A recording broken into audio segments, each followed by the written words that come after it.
सीजेपीचं आजपासून देशव्यापी स्कूल ठीक करो अभियान सुरू झालेलं आहे। ग्रामीण भागातील सरकारी शाळांची दयनीय अवस्था सुधारणं आणि विद्यार्थ्यांना शहरांसारख्या मूलभूत सुविधा मिळवून देणं हा या अभियानाचा मुख्य उद्देश आहे। अभिजित दिपके यांनी हिंगोलीमधून या अभियानाचा शुभारंभ केला आहे। देशाला स्वातंत्र्य मिळून 80 वर्ष झाली, मात्र देशाच्या भवितव्याचा पाया असलेल्या सरकारी शाळांची अवस्था आजही चिंताजनक आहे। कुठे वर्गखोल्यांना तडे गेलेत, कुठे खिडक्यांच्या काचा फुटल्यात, तर कुठे विद्यार्थ्यांना मूलभूत सुविधांसाठीही संघर्ष करावा लागतोय। या सरकारी शाळांच्या दुरवस्थेचा मुद्दा आता सीजेपी अर्थात कॉकरोच जनता पार्टीनं हाती घेतलाय। स्वातंत्र्यदिनी सीजेपी कडून देशभरामध्ये स्कूल ठीक करो अभियानाची सुरुवात करण्यात आली आहे।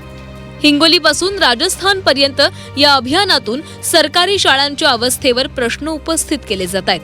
हिंगोलीच्या संतूक पिंपरी गावातून या अभियानाला सुरुवात झाली। सीजेपीचे संस्थापक अभिजित दिपके यांनी गावातील जिल्हा परिषद शाळेची पाहणी केली आहे। फुटलेल्या खिडक्या, अपुऱ्या सुविधा आणि शाळेची झालेली दुरवस्था त्यांच्या निदर्शनास आली आणि विशेष म्हणजे फुटलेल्या खिडक्या झाकण्यासाठी उपमुख्यमंत्री एकनाथ शिंदे यांचे बॅनर लावण्यात आल्याचा आरोपही करण्यात आलाय।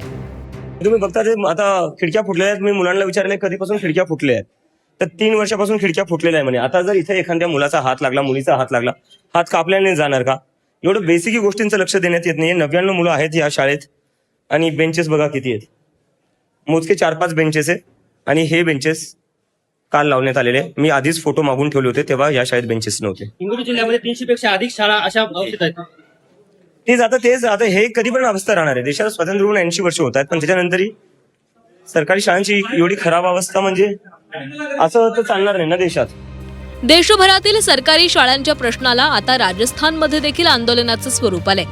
अलवर जिल्ह्यातील थानागाझी गावातील जोधवास येथील सरकारी शाळेची दयनीय अवस्था समोर आल्यानंतर सीजेपीचे प्रवक्ते आशुतोष रांका यांनी समर्थकांसह शाळेची पाहणी केली। शाळेच्या छताचा तुळईचा भाग कोसळल्यानंतर विद्यार्थ्यांच्या सुरक्षेचा प्रश्न ऐरणीवर आलाय। याच मुद्द्यावरून समर्थक आणि काही स्थानिकांमध्ये वाद झाला।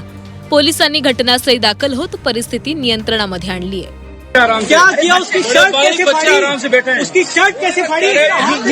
ये बच्चे आराम से बैठे। इसके हाथ पे कैसे मारा? इसके हाथ पे कैसे मारा? बच्चे ये हाथ पे कैसे मारा? ये बच्चे नहीं है। बच्चे को हाथ में भैया बच्चों को धक्का दिया। उनको धक्का दिया था कि जाओ तुम्हारी मांगे पूरी कर लो। नहीं करो। कौन बोल रहे हैं? क्योंकि हमारे गांव का भी नहीं, उनका क्या हक हमारे यहाँ? अब अगर एक भी मेरे लड़के को किसी ने टच किया, दरम्यान सीजेपीच्या स्कूल ठीक करो अभियानाला शिवसेना खासदार संजय राऊत यांनीही समर्थन दर्शवलंय। तरुणांनी शाळांच्या प्रश्नांकडे लक्ष देणं ही सकारात्मक बाब असल्याचं राऊत म्हणालेले आहेत। देशभरातील शाळांची परिस्थितीवरती जर या तरुणांच्या संघटनेनं काही काम सुरू केलं असेल तर ते अत्यंत योग्य आहे, कारण ज्यांच्या हातामध्ये शिक्षण व्यवस्था आहे देशाची, जे सरकार आहे, त्या सगळ्यांची मुलं परदेशात शिकत आहेत। त्यांना इकडल्या शाळांशी काहीही घेणं देणं नाही।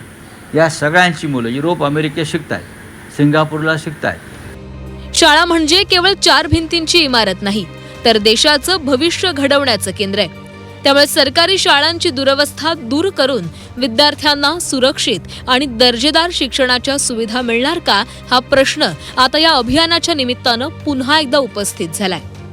गजानन वाणी, झी 24 तास।